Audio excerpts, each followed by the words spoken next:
میں مدینہ مارہرا کی قسمت ہے۔ اگر علم رسول رکھتا ہے، علم حدیث رکھتا ہے، علم قرآن رکھتا ہے، تو اس کا منصب یہ ہے کہ جو رسول اللہ کی باتیں ہیں اور جو ان کی احادیث ہیں وہ آپ تک پہنچائے تاکہ آپ تک اصلاح ہو جائے۔ اور جب اس نے یہ باتیں آپ تک پہنچا دی تو سمجھ لیے وہ اپنے فرض منصبی سے بری ذمہ ہو۔ قیامت کے دن اب اس سے باز پرس نہیں ہوگی، عمل نہ کرنے والوں سے باز پرس ہو جائے گی۔ پوچھ لیا جائے گا، تم کو بتا کے گیا تھا، تم کو پیغام دے کر گیا تھا، تم کو رسول اللہ کی حدیث سنائی گئی تھی، آیات قرآنیہ پیش کی گئی تھی تم سے، تم نے عمل کیا یا نہیں کیا؟ کیا کرا یہ آپ سے پوچھا جائے گا۔ لہذا اے قوم مسلم سنو، جو تم سے کہا جائے اس پر عمل کرو۔ آج ہماری یہ جماعت عمل سے بہت پیچھے ہے، عمل سے پیچھے ہے، باقی اور کام میں سب سے آگے ہے نا۔ اب آپ سنیے، منظور ہے اس بزم میں اصلاح مفاسد، نشتر جو لگاتا ہے وہ دشمن نہیں ہوتا۔ محبت کے ساتھ پیغام، یہ کمیٹی والوں کا میں شکریہ ادا کروں گا کہ کم سے کم بہت سے تو عرس ایسے ہوتے ہیں کہ وہ عرس ہیں ہی نہیں، وہ میلہ اور ٹھیلا، تمام خرافاتیں جنم لیتی ہیں، تمام الٹی سیدھی باتیں ہوتی ہیں اس میں، نہ قوم کا فائدہ۔ ہاں اتنا ضرور ہوتا ہے کہ قوم کا لاکھوں لاکھ روپیہ پانی کی طرف بہہ جاتا ہے، قوم کا رتی برابر بھی فائدہ نہیں ہوتا۔ کمیٹی والوں کا شکریہ، یہاں کے رہنے والوں کا شکریہ کہ کم سے کم یہ اجلاس منعقد کرتے ہیں اور آپ تک دین رسول اللہ کی باتیں پہنچ جاتی ہیں۔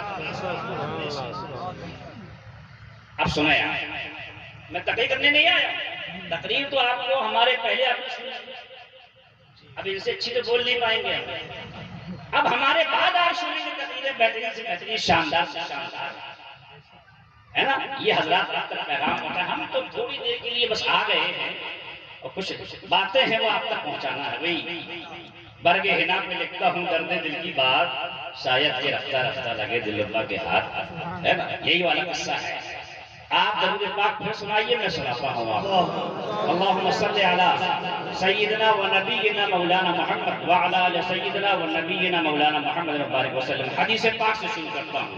میرے آقا سرور عالم صلی اللہ تعالیٰ علیہ وآلہ وسلم مدینہ اقدس کی بستی سے باہر ٹہلتے ہوئے تشریف لائے باہر۔ آقا علیہ السلام جب مدینہ اقدس کی بستی سے باہر آئے کیا دیکھتے ہیں کہ ایک خیمہ لگا، کچھ لوگ ہیں اور ان لوگوں کے کچھ اونٹ ہیں جو چل رہے ہیں۔ حضور نے ان لوگوں کو دیکھا، اس خیموں کو دیکھا اور حضور کی نظر ان اونٹوں پر بھی پڑی اور حضور نے ایک اونٹ پسند کیا، ایک اونٹ پسند آ گیا تو حضور نے ان خیمے والوں کو آواز دی ادھر آ۔ وہ حضور کے پاس پہنچے، جب حضور پر نظر پڑی تو بس جلوہ مصطفیٰ کو دیکھتے ہی رہے،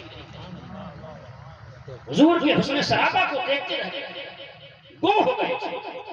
حضور نے ارشاد فرمایا، بھئی آپ کا یہ اونٹ بہتر اچھا لگ رہا ہے، کیا اونٹ بیچو؟ تو اس میں سے ایک نے کہا کہ ہاں ہم بیچیں گے۔ اس کی قیمت کیا ہے؟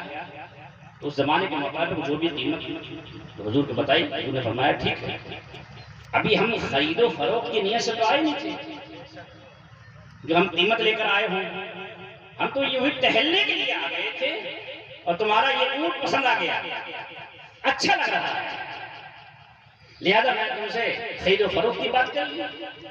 اب ہم گھر جا کر تمہاری قیمت بھیج دیں گے اونٹ کی اور تم اجازت دو تو میں یہ اونٹ لے جاؤں۔ اس نے کہا ٹھیک لے جاؤ، اور حضور نے اونٹ کی مہر تھامی، لے کر چلے گئے۔ جب حضور نظروں سے اوجھل ہو گئے، اب سنیے، اب اس میں سے ایک نے کہا کہ یار یہ کیا کیا تم نے؟ تو کہا کیا ہوا؟ کہ ایک اجنبی شخص آیا جس سے جان نہ پہچان نہ نام پوچھا نہ پتہ پوچھا، کہاں کا رہنے والا ہے، کس جگہ رہتا ہے، کیا کرتا ہے، نام کیا ہے، باپ کا نام کیا ہے، کچھ نہیں پوچھا، اور تم نے بیع و فروخت کر لیا، تم نے جو ہے اونٹ بیچ دیا، پتہ نہیں کیا تھا وہ۔ ایک بولا کہ یار بات یہ ہے کہ جب ہم نے اس کی کالی زلفیں دیکھی ہم اس کی زلفوں کی پیچ و خم میں ہی رہتے رہے، ہم اس کی زلفیں ہی دیکھتے رہے۔ اور ایک بولا جب ہم نے اس کا بولنا دیکھا تو ایسا محسوس ہو رہا تھا کہ پھول جڑ رہے ہیں، اور ایک کہتا جب وہ مسکراتا تھا تو اس کے دانتوں کے بیچ سے نور چھلکتا تھا، ہم اس نور میں گم ہو گئے۔ ایک کہتا ارے نہیں، اس کا سراپا ہی کچھ ایسا بنا تھا وہ بشر معلوم ہی نہیں ہوتا تھا، وہ کسی اور دنیا کی مخلوق تھا۔ آخر وہ تھا کیا؟ یہ بات چل رہی تھی تو ایک نے کہا کہ نہیں نہیں، وہ ٹھگ لے گیا ہے، وہ تم سے ٹھگ لے گیا ہے، وہ اب واپس نہیں آئے گا، تمہیں اونٹ کی قیمت بھی نہیں ملے گی۔ تو خیمے میں بیٹھی ہوئی ان کی سب کی مالکن سن رہی تھی ان کی باتیں۔ جیسے ہی اس نے ایک شخص نے کہا کہ وہ ہم کو ٹھگ لے گیا ہے تو اس نے خیمے کا پردہ ہٹایا، اس نے کہا ہم نہیں، خبردار ایسی زبان سے ایسی بولی اس کے بارے میں نہ نکالو، ہم اس کی ضمانت لیتے ہیں۔ تو ان میں سے ایک شخص نے کہا کیا تو جانتی ہے جو ضمانت لے رہی ہے؟ کہا واللہ میں بھی اس کو نہیں جانتی ہوں، لیکن اس کا جب چہرہ دیکھا تو ایسا محسوس ہوا یہ ایسا شخص ہے جس نے کبھی جھوٹ بولا، لہذا وہ آئے گا، وہ آئے گا، وہ قیمت بھی آئے گی، وہ ایسا شخص نہیں ہے جو جھوٹ بول کے جائے۔ ہم اس کا چہرہ دیکھ رہے تھے، چہرے گواہی دے رہا تھا کہ یہ کسی جھوٹے کا چہرہ نہیں ہے بلکہ یہ سچے کا چہرہ ہے۔ جیسے ہی اس نے کہا دیکھا، لوگوں نے مڑ کر ایک صاحب چلے آ رہے ہیں، بڑا سا ٹوکرا ہے سر پر اور ایک جھولا ہے ساتھ میں، کچھ سامان ہے، آئے ان کے لوگوں کے سامنے رکھا، کہا سنو یہ میرے رسول نے، میرے آقا نے یہ تمہارے اونٹ کی قیمت بھیجی ہے اور تم مدینے کی بستی کی جانب باہر قیام کیے ہوئے ہو، لہذا تمہارے کھانے پینے کے لیے میرے آقا نے یہ سامان بھیجا ہے۔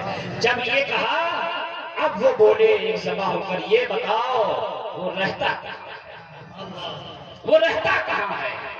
کہنے لگے بس یہ مدینہ بستی قریب میں ہے، یہاں وہ ان کا قیام ہے، وہ اپنی مسجد میں رہتے ہیں۔ تو اچھا تو اب سنو، قیمت تو دور کی بات ہے، اب قیمت نہیں لینا ہے، اب تو ہم سب خود بک گئے ہیں، اب بتاؤ رہتا کہاں ہے، ہم اس کے دربار میں حاضر ہو جائیں۔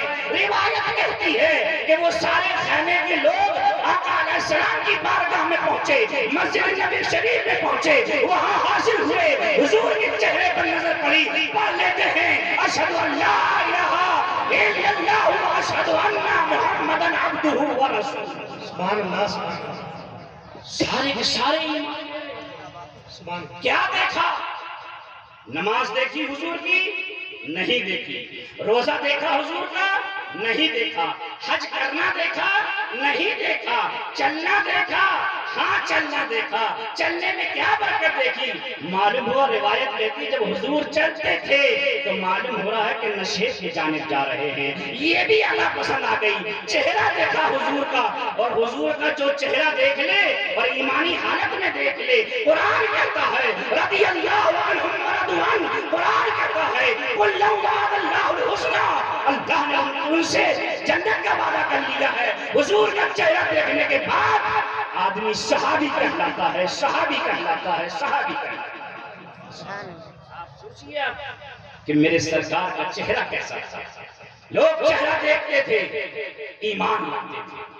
اور اسی ہندوستان کی زمین پر ایک وہ مقام بھی ہے اور ایک وہ ذات بھی آرام فرما رہی ہے جنہوں نے اپنی کرامت سے 90 لاکھ اور ایک روایت کے مطابق 96 لاکھ لوگوں کو کلمہ پڑھا دیا. یہ کون تھے؟ یہ حضور کے سچے جانشین تھے کہ جن کا چہرہ دیکھنے کے بعد ہندوستان کا کافر بولتا تھا لا الہ الا اللہ محمد رسول اللہ. سبحان اللہ سبحان کہ سرکار کی ذات کیسی ذات تھی اور حضور نے اپنا نائب بنایا, حضور نے اپنا جانشین بنایا. خواجہ معین الدین چشتی کی ذات جو اجمیر میں آرام کر رہی ہے, پورے ہندوستان پر حکومت کر رہی ہے, وہ ذات روایتیں بتاتی ہیں اور روایتیں متواترہ ہیں. یہ آپ سوچیے 90 لاکھ ہندوستان کے کافروں پر کلمہ پڑھا غریب نواز کی ہاتھ پر. یہ کیا ہے؟ یہ سب کرامات غریب نواز ہیں اور حضور کا فیض ہے, سرکار کا فیض نبوت. سمجھ لیے کہ غریب نواز آیت من آیت اللہ, اللہ کی نشانیوں میں سے ایک نشانی ہے اور معجزاتوں میں نبی ہے. نبی کے معجزات میرا غریب نواز. اللہ تبارک و تعالیٰ کا لاکھ لاکھ احسان ہے کہ جتنے یہاں بیٹھے ہیں یا اس بستی کے اندر رہتے ہیں سب کے ہاتھ میں دامن مصطفیٰ ہے. لیکن اس بستی میں ایک بات ان علماء کی موجودگی میں کہہ کے جاتا ہوں, دامن مصطفیٰ تو ہے ہاتھ میں, لیکن پکڑنے کا انداز الگ ہے. پکڑنے کا اپنا انداز الگ ہے نا,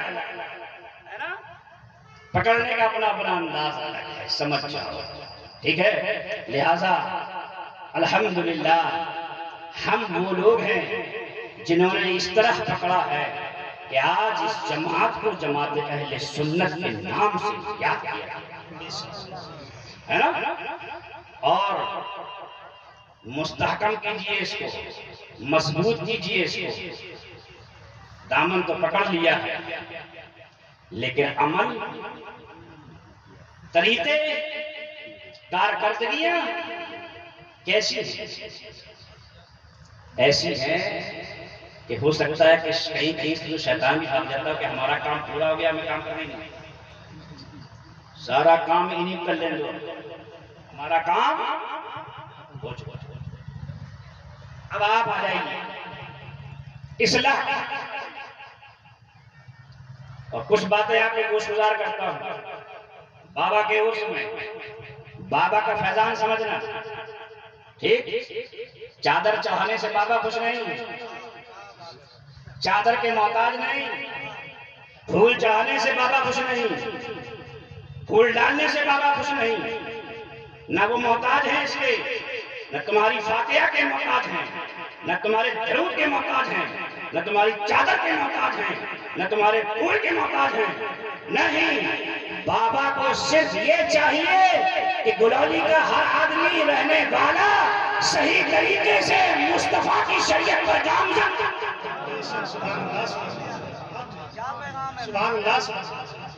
یہ چاہیے ان کو, پھر ان کا بھی فیض تمہیں ملے گا کہ کوئی غیر آنکھ نہیں دکھا سکتا.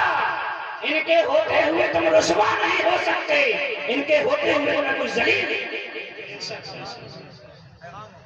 بات سمجھ آپ سنیے, اپنی زندگی دیکھیے, اپنے گھروں کے اندر جھانک کر دیکھیے. گریبان تو بات کی بات ہے, گھروں کے اندر جھانک کے دیکھو. اب تو گھر گندے ہو گئے ہیں, گھروں کے اندر لعنت ہے. رحمتوں تو دور کی بات ہے, رحمت کی بات تو بات میں کریں. رحمت کی بات کر کر کے تو دماغ خراب کر دیے ہے نا. شفاعت, رحمت, یہ باتیں کر کر کے تو دماغ خراب. اسی لیے تو ہم عمل سے دور ہو گئے, بس اسی پہ تکیہ کرتے ہیں کہ رحمتوں برسی رہی ہے. پیر صاحب آئے تھے رحمت برسا کے چلے گئے, فلاں صاحب آئے تھے شفاعت دے کے چلے گئے, ختم ہو گئے. ایسا کچھ نہیں ہے. پیر صاحب کی قیامت کے دن جواب دینا ہے کہ تم پیر بنے بیٹھے تو تم نے کیا کیا, تم نے کون سا پیغام پہنچایا, تم نے کون سا پیغام دیا اپنے مرید کو, تم نے کس نہج پر, کس راستے پر جا کر کھڑا کیا ہے اپنے مرید کو. پیر کو بھی جواب دینا, کوئی پیر سبحان اللہ کوئی پیر زندہ باد کیوں؟ پیروں کا پیر سب سے بڑا پیر مدینے میں آرام تھا. جو کچھ ہے پیروں کی ساری رسیاں اسی سے جڑی ہوئی ہیں. تو جو اس نے کہا ہر پیر کو وہی کہنا چاہیے. سبحان اللہ ہر پیر کو اسی کا پیغام عام کرنا چاہیے. کیوں؟ اس لیے کہ اگر وہ در ہم نے آپ کو پکڑا دیا تو جان لو میں نے خدا کا در پکڑا دیا, اللہ کا در پکڑا دیا, اللہ تک پہنچا. اگر اس در سے دور کر دیا, ہمارے خود ہمارے اچھے نہیں ہیں, ہمارے پاس خود نمازیں نہیں ہیں, ہمارے پاس خود روزہ نہیں ہے, تو آپ کیا نماز پڑھیں گے, آپ کیا روزہ رکھیں گے؟ سوچیے. لہذا اس پیر کو خوش کرو جو سب سے بڑا پیر. اس پیر کی باتیں, سارے پیر جتنے پیر گزر گئے ہیں اس دنیا کے اندر, سب اسی پیر کی باتیں کرتے چلے آئے. سب نے اسی پیر کی بات کی. آج ہم بھی اسی پیر کی بات لے کر آئے ہے نا. لہذا مانیے اور اپنی اصلاح کیجیے. اب سنیے, ہمارے یہاں شادی بیاہ ہوتا ہے. حضرت آپ بھی مفتی, حضرت شیخ محمد صاحب وہ بھی مفتی, اور مفتیان کرام.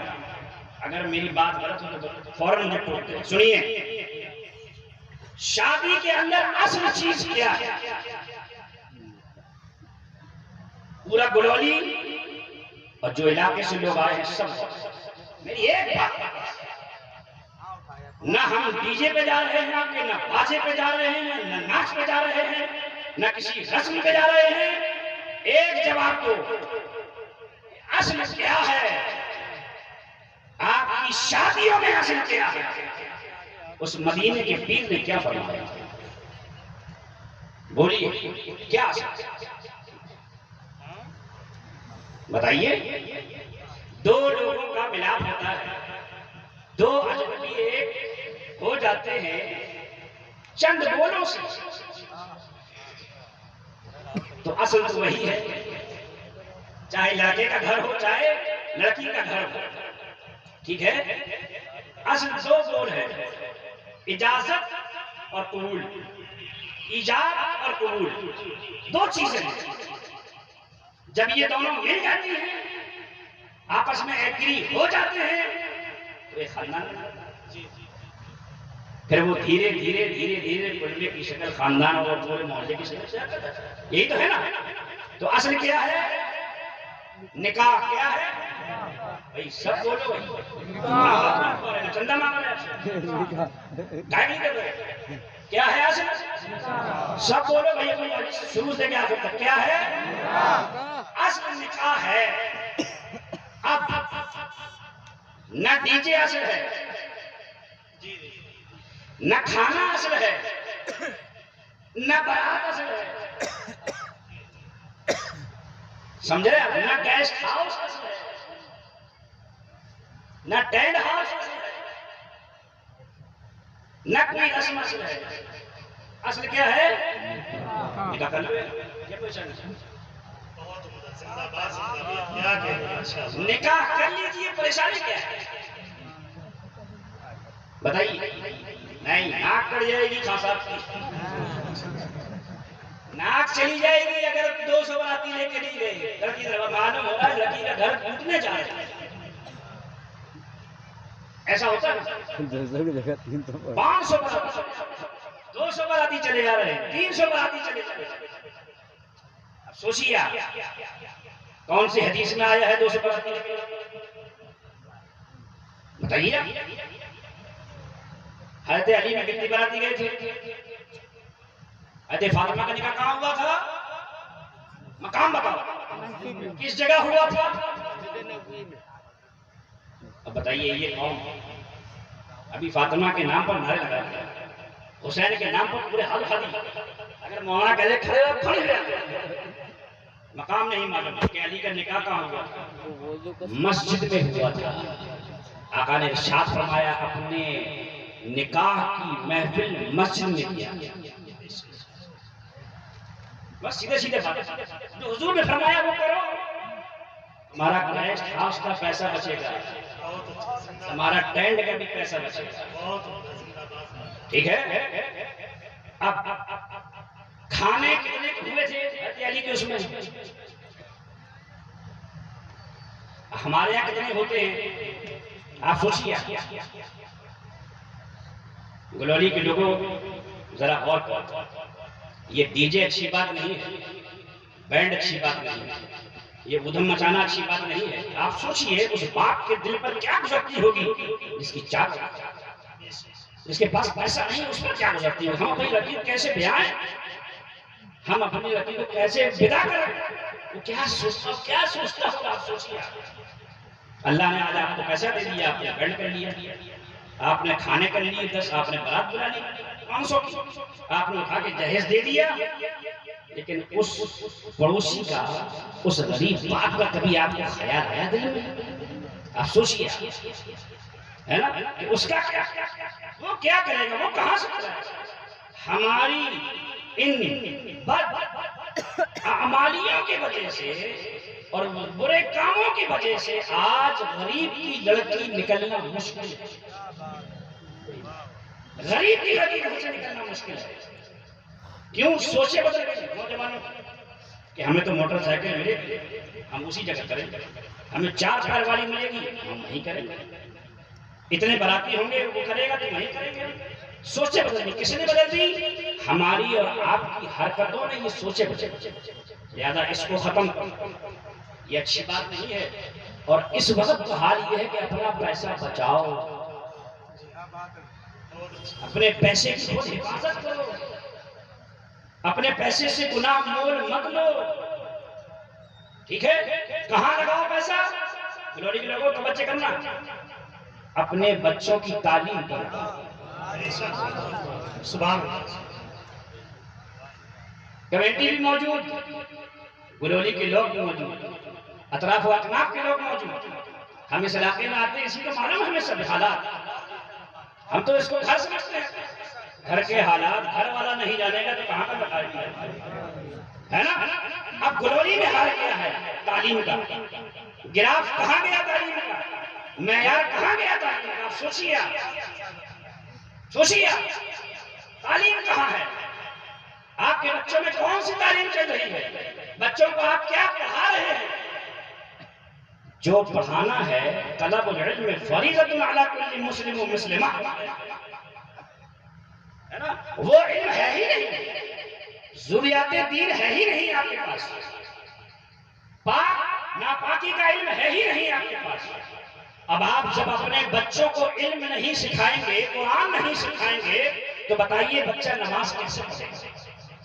بڑا ہوگا آگے چل کے تو آپ کو گالی دے گا، ابا نے ہم قرآن نہیں پڑھایا تھا، ہم نماز کیسے پڑھیں گے. شرم و حضوری جائے گا تو ٹکرے لگا کے چلا آئے گا. بس اور اس کا گناہ والدان آپ کے سر پر. قیامت میں آپ کی اولاد کے بارے میں اللہ آپ سے پوچھے گا، تم نے اپنے اولاد کو کون سا علم دیا تھا اور کیا دیا تھا. آپ ہم منع نہیں کرتے کہ آپ انگلش پڑھائیے، نہ پڑھائیے. ہم یہ بھی نہیں کہتے کہ آپ ہندی نہیں، آپ سارے علوم حاصل کروائیے بچوں کو، سب کچھ پڑھائیے. آپ آئی ایس بنائیے، پی سی ایس بنائیے، انجینئر بنائیے، ڈاکٹر بنائیے اپنے بچے کو. لیکن آپ کے لیے مسلمانوں ضروری یہ ہے سب سے پہلے اپنا مذہب سکھائیے، سب سے پہلے اپنا قرآن یہ سکھائیے، تاکہ قیامت کے دن آپ سے بات پوچھ ہو تو پھر آپ پکڑے نہ جائیں بلکہ اللہ آپ سے خوش ہو جائے. اب سوچیے آج آپ زندہ ہیں، کل آپ چلے گئے دنیا سے. اب نماز جنازہ حالم کیا ہے قوم کا؟ مولانا پکڑ لو، فلانی مسجد میں لے آؤ، اس مدرسے سے لے آؤ، فلاں گھر چلے جاؤ مولانا کے، وہ والے قاری صاحب لے آؤ، وہ والے حافظ. کیوں لے آؤ بھائی؟ آپ مسلمان نہیں ہیں کیا؟ آپ کے بچے مسلمان نہیں ہیں؟ آپ نے بچوں میں اتنا علم کیوں نہیں دیا کہ بچہ خود کہتا نہیں آپ کی نماز جنازہ ہم. اور پھر امام صاحب آئے، امام صاحب نے کہا بھیا اجازت ہے. آپ سوچیے امام صاحب کی اجازت ہے، کس سے اجازت مانگ رہے؟ بڑے لڑکے سے، ولی ہے نا، مالک مختار ہے نا، اس سے اجازت مانگ رہے۔ تو اجازت کی نوبت ہی کیوں آئے؟ بچوں کو اتنا علم سکھا دو تاکہ جنازے کے بعد آپ کسی مولانا اور قاری صاحب کا انتظار نہ کریں، بلکہ بچے آپ کے خود آپ کا کفن پہنائیں، آپ کو نہلائیں، آپ کا جنازہ رکھیں، اعلان کریں کہ آؤ آج فلاں کا لڑکا نماز اپنے باپ کی پڑھائے۔ کہاں گیا علم؟ اور پھر اب آ جاؤ سوئم ہے، فلانے قاری صاحب بلا لاؤ، ڈھکانے قاری صاحب بلا لاؤ، انہیں بلا لاؤ۔ کیوں بلا لاؤ بھائی؟ آپ مسلمان نہیں ہیں، قرآن نہیں پڑھا؟ قرآن پڑھیے بخش دیجیے، قرآن پڑھیے بخش دیجیے۔ تیجا ہے، اسما ہے، یہ سب کچھ ہے، معمولات اہل سنت میں، یہ سب معمولات میں لڑکے گھر والے پیش ہونا چاہیے۔ لیکن افسوس اس قوم کا کہ جب باپ کا جنازہ رکھا جاتا ہے تو بچہ وہ کھڑا ہے 100 میٹر دور، کیوں بھیا تم کیوں کھڑے ہو؟ ارے یار اجازت دے دو یار مولانا صاحب کو، یہ نہ پوچھو یار ابھی کسی کے سامنے ہم سے کیوں کھڑے ہیں۔ جب بعد میں پوچھا پتا استنجا ہی نہیں تھا، استنجا ٹوٹا ہوا تھا۔ تو پاکی اور ناپاکی کس نے نہیں سکھائی؟ اور آپ سے اللہ پوچھے گا قیامت کی۔ مجھے تو یہ چھوٹی چھوٹی باتیں ہیں، چھوٹی مت سمجھنا ایسے، یہ بہت بڑی بات ہے، بہت بڑی باتیں ہیں۔ تو لہذا اس اسٹیج سے ان علماء کرام کی موجودگی میں اور سارے علاقے کے حفاظ کرام کی موجودگی میں اب یہ اعلان کرتا ہوں، اگر آج مہرارہ مطہرہ کے صاحبزادگان میں سے کوئی ہوتا تو مزہ ہے نا۔ میں سوچ رہا تھا کہ وہ حضرت کے ہاں دعوت نہیں گئی یا کوئی فون نہیں پہنچا یا بلایا نہیں، کیا بات ہے، کیوں تشریف نہیں لائے؟ اب وہ تو کمیٹی جواب دے گی کیوں نہیں آئے، کیا ہے، فرصت نہیں ہوگی، وہ حضرات بھی بڑے بزی رہتے ہیں۔ اگر وہ ہوتے تو آج مزہ آتا، لیکن یہ بات میری ان تک پہنچ جائے، پہنچا دینا کہ غلام الصمد آستانہ پھپھون شریف سے آیا تھا، آپ کو بھی حاضر کر کے آج یہ اعلان کر رہا ہے کہ اس علاقے میں جتنے مسلمان ہیں جہاں جہاں شادیاں ہوں گی ڈی جے بینڈ نہیں بجے گا، کہیں نہیں بجے گا، آپ کھائیے کہیں نہیں بجے گا۔ بابا کی طرف دیکھیے، ہے نا، بابا کو مانتے ہیں نا آپ، تو آج بابا کا یہ فیضان ہے کہ آپ کو ایک گندے کام سے بچایا جا رہا ہے، حرام کام سے بچایا جا رہا ہے، فضول کام سے آپ کو دور کیا جا رہا ہے، گناہوں سے آپ کو کھویا جا رہا ہے۔ نعرہ تکبیر، نعرہ رسالت، عرس حسین شاہ میاں بابا، خانوادہ پھپھون شریف، نعرہ تکبیر، مسلک اعلیٰ حضرت۔ اور کہیں ایسا نہ ہو پھر قیامت کے دن یہ ہو کہ علماء اکرام موجود تھے، یہ اعلان کیوں نہیں کیا گیا؟ ارے تو ادھر ادھر کی نہ بات کر، یہ کوئی نہ کہہ دے کہ تو ادھر ادھر کی نہ بات کر، یہ بتا کہ قافلہ کیوں لٹا؟ مجھے رہزنوں سے غرض نہیں، تیری رہبری کا۔ سبحان اللہ، تم رہبر بنے پھرتے تھے، تم پیر صاحب بنے پھرتے تھے، تم مفتی بنے پھرتے تھے، تم عالم بنے پھرتے تھے، تم نے قوم سے یہ کیوں نہیں کہا بینڈ بجانا حرام، ڈی جے بجانا حرام، اس میں پیسہ لگانا حرام، اور جب حرام کام کرو گے تو گناہوں کے سوا تمہارے پاس کچھ نہیں۔ اب سنو، ان حرام کاموں کی نحوست آج مسلمان گھروں کی آپ پورا سروے کرا لیے، 85% گھر ایسے ہیں کہ جہاں پر ان غلط کاموں کی نحوستیں آج بھی برس رہی ہیں، رشتے ٹوٹ رہے ہیں، لڑکی لڑکے کی نہیں جا رہی ہے، لڑکا لینے نہیں جا رہا ہے، باپ بھی ادھر پریشان ہے، ادھر ماں۔ بولیے ہو رہا ہے؟ ہمارے گھروں میں یہ نحوستیں ہیں، یہ نحوستیں اسی وجہ سے آئی ہیں کہ ہم نے تو گناہ کر کے شادی کی ہے، جو سنت رسول نکاح تھا اس کو پسے پش ڈال دیا۔ اور حال تو حضرت یہ ہے اس قوم کا کہ اگر بینڈ والا کہتے کہ نہیں بھیا خالی نہیں ہے، بھیا 5,000 اور بڑھاؤ، 2,000 اور بڑھاؤ، 3,000 اور بڑھاؤ، آنا معلوم ہوا مرشد کو بلایا جائے، آنا تمہیں کو ہے، اور اگر قاضی صاحب نے جو اصل کام کیا ہے، جو اصل کام کیا ہے، اس قاضی نے کہا بھیا یہ 1100 روپے اچھے نہیں لگ رہے، ارے معلوم ہوا گناہ اس نے کیا تھا، سوچی ہنسنے کی بات شرم، آپ کے لڑکے اور لڑکی کو حرام کام سے بچایا تھا، اس طرح سے اس کا چھوڑ دیا ہے نا؟ اور آپ کہہ رہے ہیں 1100 روپے بہت ہو گئے، اتنی افسوس کی بات، گیسٹ ہاؤس 40,000 میں، 60,000 میں، 5 کھانے 5 لاکھ میں ہے نا، اور ڈی جے 25,000 میں، 50,000 میں، سہالت میں تو اور، اور یہ قاضی بیچارہ کیا کرے گا؟ کہاں گئے؟ تو قاضی کی بات ہم نہیں کہیں گے تو کون کہے گا؟ سوچیے آپ اس بات پر، غور کرو اے مسلمانوں، غور کرو تمہیں کیا ہو گیا؟ جو اصل کام کر رہا ہے اسے 500 روپے میں جانے کی کوشش کرتے ہو، غلط بات ہے۔ ہم نے اپنے علماء کا احترام چھوڑ دیا، ہم نے علماء کو اپنا کچھ نہیں سمجھا، اس لیے ہم آج ذلیل ہیں، اسی لیے ہمیں رسوائیاں گھیر رہی ہیں ہر طرف، اسی لیے ہمارے کام نہیں بن رہے ہیں۔ ان علماء کی عزت کرو، کیوں؟ انہوں نے حدیث رسول اللہ پڑھی ہے، آیت قرآنیہ کو صحیح بات سمجھ آئی؟ تو اب بینڈ اس علاقے میں شادیوں میں پھر بولو تاکہ بھول نہ جانا، نہیں بجے گا۔ ہمیں لگ رہا ہاتھ وہ اٹھا رہے ہیں جن کے بچے نہیں بچے، ہاتھ وہ اٹھا رہے ہیں جن کے بچے نہیں بچے، جن کے ہیں تو کر رہے ہیں کیا کریں، میاں ہیں میاں بابا نے میاں کیا، مصیبت تو ایک یہ ہے، ارے گناہ سے بچا رہا ہوں تو ہاتھ نہیں اٹھے، بتائیے نیکی کی دعوت دے رہا ہوں، ہاتھ نہیں اٹھ رہے، صحیح راستے پر گامزن کر رہا ہوں، تمہارے ہاتھ نہیں اٹھ رہے، کم سے کم ہاتھ تو اٹھا دو ایک مرتبہ کہ ہاں اب نہیں بچے گا۔ اب سنیں امام پورے علاقے کے امام جو نکاح پڑھاتے ہیں یا پڑھانا چاہتے ہیں،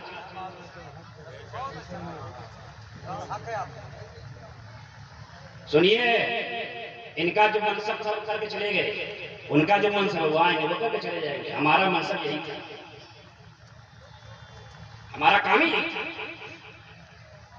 اب ادھر کے امام ائمہ قرہ حفاظ اور مولویان کرام اگر بینڈ بجے تو نکاح نہ پڑھائیں، بولیے آپ لوگ ساتھ میں ہیں ہمارے؟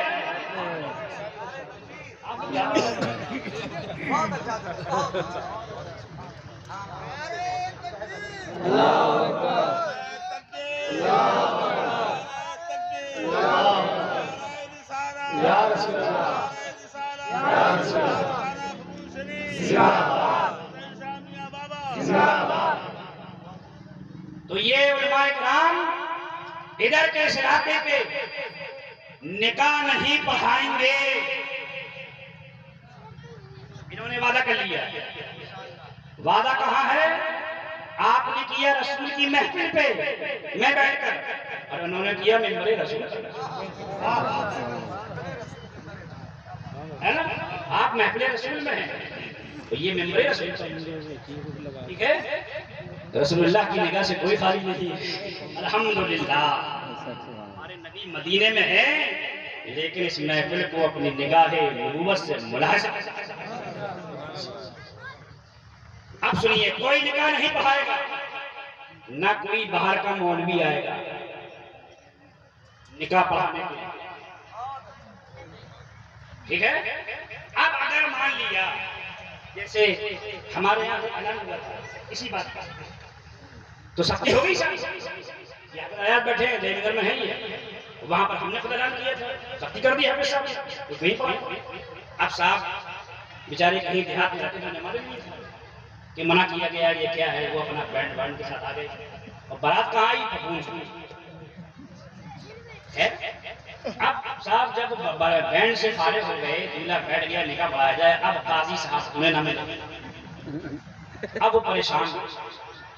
فجر کی نماز پڑھنے کے بعد ہم درگاہ شریف سے نکلے باہر، ہم جالی کی تک آئے، ایک مولوی عبدالستار صاحب وہ دوڑتے ہوئے میرے پاس آئے، کہنے حضرت ایک کام ہے ہمیں بتائیے، کہنے لگے یہ آئے ہیں اور صاحب ان کا نکاح پڑھانا ہے۔ تو وہ دولہا تھا، دولہا خود تھا، براتی تو سب سو سال گئے، دولہا بیچارہ رات بھر اس انتظار میں کسی طرح نکاح، اور وہ دولہا پکڑ رہا ہے، کہنے لگے صاحب یہ ہے حضور، اب آپ حکم فرمائیں کیا کریں۔ ہم نے کیا کیا؟ بینڈ بجایا۔ کیوں بینڈ بجایا؟ جی حضرت بینڈ بجا۔ میں نے ٹھیک ہے بھائی بینڈ بجا، اب ہم نے اس کا اب ان کو چھوڑا نہیں جائے گا، چھوڑ دیں گے تو یہ چلے جائیں گے۔ لیکن وہ رات میں گلی نگر گیا حافظ جی کے پاس، 3 بجے رات، دروازہ کھٹکا، چلو یار نکاح پڑھا، کہاں سے آئے؟ کہاں سے؟ کیا بینڈ بجایا؟ کہاں؟ حافظ جی بجایا۔ اب اس نے کہا اب ٹھکانا، اب کیا کریں؟ تو مولوی صاحب سے ہم نے کہا انہیں چھوڑو بھی نہیں، اب آپ جائیے ان کے ساتھ، انہیں کھڑا کیجیے، لڑکے والوں کو، لڑکی والوں کو، ان سے توبہ کرائیے، توبہ کرائیے، گھر میں جائیے مستورات کے پاس، پردہ ڈالیے، کھڑے ہو کے ساری مستورات کو توبہ کرائیے، تاکہ سمجھے تو کہ یہ کیا ہو رہا ہے، ہم نے کیا کر بیٹھے ہم۔ وہ گئے، ایسے ہی ہوا، پھر نکاح۔ تو ہم یہاں کے حفاظ سے، علماء سے یہ کہے جا رہے ہیں اگر ایسی غلطی کر لے تو پھر کیا ہو؟ توبہ ہونا چاہیے، کھڑے ہو کر سب کے سامنے توبہ کرے، لڑکی والا، پھر آپ نکاح پڑھا دیں، کوئی حل نہیں۔ اب کرتے کیا ہیں؟ ارے ہوشیار لوگ گلولی کے ہیں نا، بڑے ہوشیار لوگ ہیں سب، گلولی گول گول گھمانا، گول گول ہے نا۔ اب سنیے آپ نے کہا یار ایسا کرو، میاں کو بلا نکاح پڑھو، نکاح پڑھ گیا صاحب، میاں چلے گئے، نکاح پڑھا دو، اس کے بعد بینڈ اب تو نکاح ہو گیا، اب نہ میاں کر پائیں گے، لیکن یاد رکھو اِنَّ بَطْشَ رَبِّكَ لَشَدِيدٌ۔ ہم تو چلے گئے کچھ نہیں کر پائیں گے، قاری صاحب چلے گئے کچھ نہیں کر پائیں گے، مر کے تو جانا ہی ہے قبر میں، اور تمہارے رب کی پکڑ بہت سخت ہے، یاد رکھو، نیتیں صحیح کرو گی برکتیں ہو جائیں گی، نیتیں اگر خراب ہوگی تو برکتیں ختم ہو جائیں گی۔ اللہ تبارک و تعالی اور گلولی کے اندر تعلیم کا انتظام صحیح کریں، گلولی میں تعلیم کا انتظام صحیح کریں، بچوں کو بچیوں کو سب کو پڑھوائیں، ٹھیک ہے۔ اللہ تبارک و تعالی ہمیں آپ سب اعمال صالحہ کرنے کی توفیق عطا فرمائے، بد اعمالیوں سے پروردگار عالم ہمیں بھی اور آپ کو سب کو محفوظ و معمول فرمائے۔ اب دیکھیے میں نے آیت پڑھی تھی وَلَا تَحِنُوا وَلَا تَحْزُنُوا وَأَنْتُمُ الْأَعْلَوْنَ إِن كُنتُم مُؤْمِنِينَ۔ گھبراؤ مت، پریشان مت، غمزدہ مت، تم ہی سر بلند رہو گے بشرطے کہ تم مومن ہو۔ کیا پیاری بات قرآن نے، ایک شرط لگا دی قرآن مقدس اور کہہ دیا اپنے دل کو کمزور مت کرو، کبیدہ خاطر مت کرو دل کو، اور غمزدہ مت ہو، تم ہی سر بلند رہو گے۔ یہ بولی کس کی ہے؟ اللہ کی۔ یہ کیا ہے؟ یہ کلام اللہ کا ہے، اللہ کی بولی ہے، پروردگار کہہ رہا ہے تم ہی سر بلند رہو گے۔ وہ کبھی جھوٹ بولا ہے؟ نہیں، وہ کبھی جھوٹ نہیں بولا، وہ تو جھوٹ سے پاک ہے، وہاں تک گمان بھی نہیں پہنچنا چاہیے۔ تو پروردگار عالم کا کلام سچا ہے لوگوں، اور یہ سچائی آپ دیکھیے تاریخ اٹھا کے ان مسلمانوں کی جو واقعی میں مومن تھے، جو واقعی میں مسلمان تھے، ان کی تاریخ اٹھا کے دیکھو۔ فرمایا کہ تم ہی سر بلند رہو گے، فرمایا بشرطے کہ تم مومن بن جاؤ، صحیح طور پر مسلمان، تم سر بلند رہو گے، ساری قومیں تم سے نیچے۔ یہ قرآن کہہ رہا ہے، ہمیں اس قرآن کی آیت کو بھی دیکھنا چاہیے اور اعمال صالحہ کرنا چاہیے۔ اللہ تبارک و تعالی ہمیں اور آپ سب کو نیک اعمال پر عمل کرنے کی توفیق عطا فرمائے، بد اعمالیوں سے پروردگار بچائے۔ استغفر اللہ ربی من کل ذنب واتوب الی اللہ وما علینا الا البلاغ۔ السلام علیکم ورحمۃ اللہ تعالی وبرکاتہ۔